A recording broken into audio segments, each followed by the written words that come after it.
jiwo godo rowerewa mondo watim en ni wa make sure ni wan gi ID. Mano is the only way mwanyalo make sure ni wayiero jok monego bed ni nie sirikal.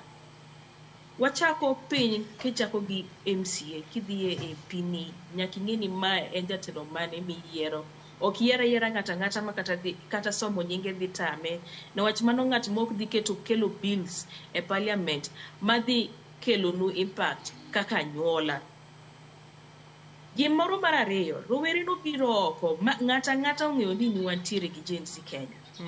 Ok en kata Kenya kende, nyaka piny mangima ong'e ni Gen Z ma Kenya kikitugo. To kama odong'nwa kende en gimoro achiel. Jogi oseng'eyo ni wadhienda.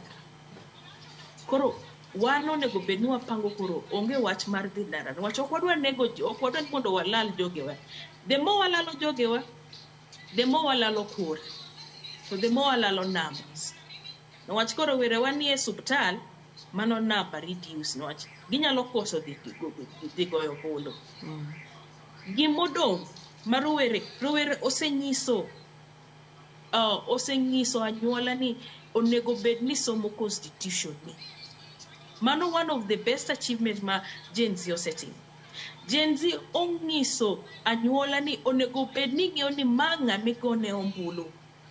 To ng'amigone go ombulu ni be nitie gimotimo e bunge kamiore koso odhi mabedo ko opako mana chama gi jatelo ma chama wacho ni mondo walu be otiyo.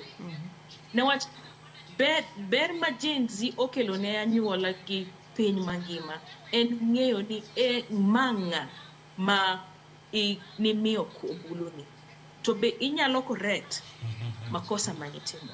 Mano.